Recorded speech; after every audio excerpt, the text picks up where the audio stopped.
जो है Islamabad high court के अंदर दो केसेस की समाअत थी। एक था इलेक्शन जो पटिशन हमारी थी उनके ऊपर समाअत थी, और दूसरा जो जलसे की एनओसी दी गई और उस एनओसी को कैंसिल किया गया उसके ऊपर समाअत थी। पहले मैं आपको इलेक्शन ट्राइब्यूनल्स वाला मामला जो है वो आपको बताता हूँ कि जो वहाँ पर पटिशन्स थी हमारी उनके अंदर क्या हुआ।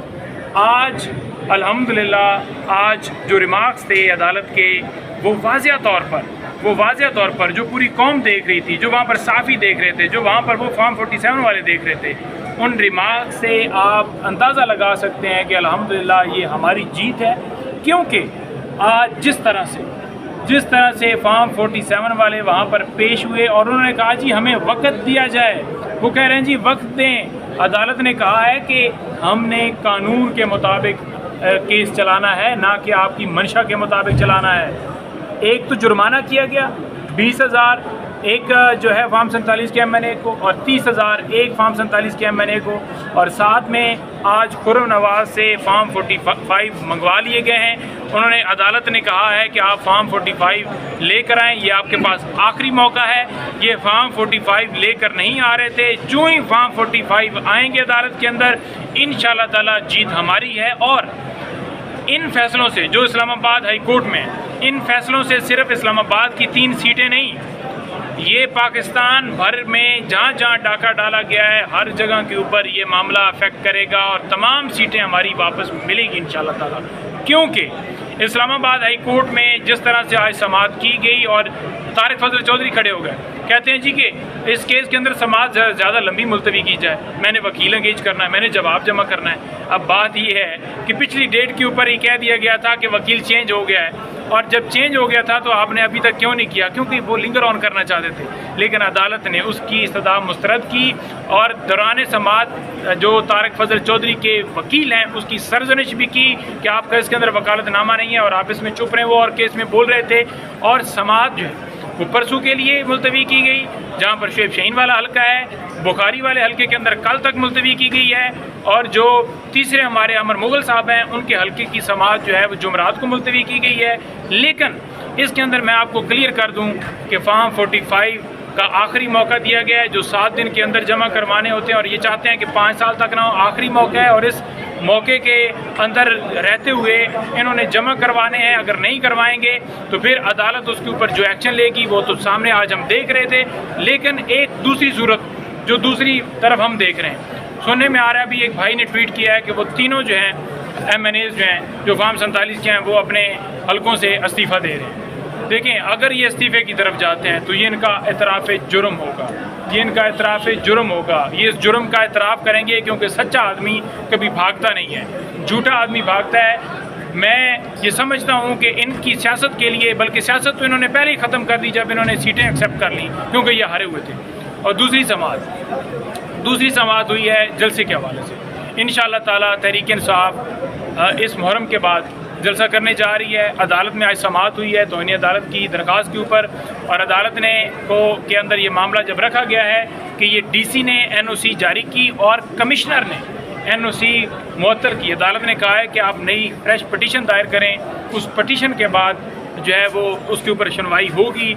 आज ही हमने कहा है कि आज ही हम पटिशन दायर कर रहे हैं, उसमें पटिशन दायर हो जाएगी, दोबारा समाअत होगी, और उस समाअत के अंदर हम उम्मीद रखते हैं कि अदालत जो है वो हमें जलसे के लिए जो जगह है और उस जो हुक्म की पामाली की गई है उनके ख़िलाफ़ एक्शन होगा और हमें इजाज़त जो है वो मिलेगी। और हम इंशाअल्लाह ताला एक ऐसा जलसा होगा, एक ऐसा बड़ा जलसा होगा जो कि पाकिस्तान की हिस्ट्री की मिसालें तोड़ देगा, सारी मिसालें तोड़ देगा। और इंशाअल्लाह ताला ये इस्लामाबाद में ही होगा।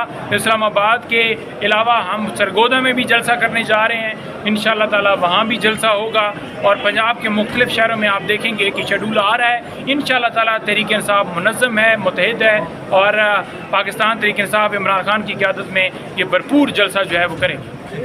अच्छा, इसके साथ साथ ये भी बताइएगा, आपने कहा कि कुछ इत्तलात आ रही हैं कि इस्तीफ़ा भी तीनों हल्कों से दिया जा सकता है, तो किन ग्राउंड्स पर ये इस्तीफ़ा दिया जा सकता है, और अगर दिया जाता है तो फिर आगे क्या होगा? देखें, ये जो ग्राउंड्स हैं, जिन ग्राउंड्स के ऊपर ये इस्तीफ़ा दिया जा सकता है या दिए जाने का जो प्रोग्राम है या जो हम ट्वीट्स देख रहे हैं या जो इनके इरादे नज़र आ रहे हैं, उसकी वजह ये है कि फॉर्म 45 अगर अदालत के अंदर ये लेकर आ जाएँ तो वो अदालत के अंदर तो ये झूठे पड़ जाएंगे। उसको मद्देनज़र रखते हुए ये सोच रहे हैं कि इस्तीफ़ा जो है वो दिया जाए, इस्तीफ़े दिए जाएं और ये इस्तीफ़ों की तरफ जाएंगे, जाने का इरादा रखते हैं, क्योंकि इनके पास कोई हल नहीं बच गया। क्योंकि इनको जो जुर्माने हुए हैं, जो अदालत ने कहा है कि हम फार्म 45 लेकर आ जाएं, आज आखिरी मौका दिया गया है। इन्होंने हंगामी इजलास ज़रूर बुला लिया होगा, जिसके ऊपर आज ये डिसीजन करेंगे कि इन तीनों हलकों से ये आगे क्या करने जा रहे हैं। क्योंकि अदालत के अंदर ये नंगे हो चुके हैं, ये गंदे हो चुके हैं, ये एक्सपोज हो चुके हैं। और अल्हम्दुलिल्लाह अल्लाह ताला हक है और हक की जीत होगी। हक जो है वो कभी छुपता नहीं है। जितनी मर्जी आप तारक फजल चौधरी पैसे दे ले, जितनी मर्जी तारक फजल चौधरी बूट पॉलिश कर ले, ये सीटें आवाम की है, आवाम की सीटें आवाम को मिलेंगी। ये आप कान खोल कर सुन लो, आप अपने हलकों से हारे हुए हो, इसी वजह से फार्म 45 लेकर नहीं आते। अच्छा, ये बता दीजिएगा कि आज जो है प्रिजाइडिंग ऑफिसर जो हैं, जो हुकूमती जो हैं, उनकी तरफ से ये कहा जा रहा था कि हमने फार्म 45 जमा करवा दिए हैं, जो अदालत से डिपोर्ट भी हुए हैं, तो उसके बावजूद दोबारा से वो कह रहे हैं कि हमारे पास जो हमने जमा करवा दिए हैं। अब आपकी तरफ से कहा जा रहा है कि जमा नहीं हुए। देखें, अगर किसी एक की हद तक, हल्के की हद तक अगर जमा हुए हैं तो अदालत देख लेगी, या 2 की हद तक हुए हैं तो अदालत देख लेगी। और जिस हल्के ने जमा नहीं करवाए वो भी करवाएं, और अगर आए हैं तो वो भी देख लेंगे। लेकिन मैं आपको यकीन से कह सकता हूं कि ये सारे टेम्पर्ड होंगे, मुकम्मल ओरिजिनल रिकॉर्ड नहीं होगा। क्योंकि ये कह रहे थे कि हमारे पास ओरिजिनल फार्म 45, 7, 8, 9 नहीं है। और तारक फजल चौधरी ने आज खुद रोस्टरम के ऊपर खड़े होकर ये एडमिट किया है कि हमें मौका दिया जाए और हम जवाब जमा करवाएंगे, हम फार्म 45 और ये सारे डॉक्यूमेंट्स रिलेटेड जो हैं वो जमा करवाएंगे। ये जमा इस वजह से नहीं करवा रहे क्योंकि ये झूठे हैं, ये हारे हुए हैं। और इन 3 हलकों से पूरे पाकिस्तान के अंदर ये इफेक्ट पड़ेगा। पूरे पाकिस्तान से जो हमारी 180 सीटें हैं वो हमारी इंशाल्लाह ताला वापस होंगी। जिस तरह तारिक महमूद जगीरी खड़े हुए हैं और उनके ऊपर जो रेफरेंस बनाया गया है, इसी वजह से बनाया गया कि वो हक की बात कर रहे हैं। क्योंकि जब कोई जज एलिवेट होता है, जब कोई जज की अपॉइंटमेंट होने लगती है, तो मुतलका यूनिवर्सिटी से उसके डॉक्यूमेंट वेरीफाइड किए जाते हैं, मंगवाए जाते हैं। उसकी अटेस्टेशन के बाद जो है उसको एलिवेट किया जाता है और ये प्रोसेस सारा मुकम्मल पहले किया जा चुका है। वही यूनिवर्सिटी जो खुद तस्दीक कर रही है, आज वही यूनिवर्सिटी कह रही है कि इनके जनाब को फैब्रिकेटेड मामला है। तो ये एक क्योंकि हुकूमत उनकी है ना, यूनिवर्सिटी उनके अंडर है, तो ये बेशक भाइयों को पैसे दें, बेशक ये यूनिवर्सिटी वालों को कंट्रोल करें, पूरी दुनिया जानती है ये हाल है।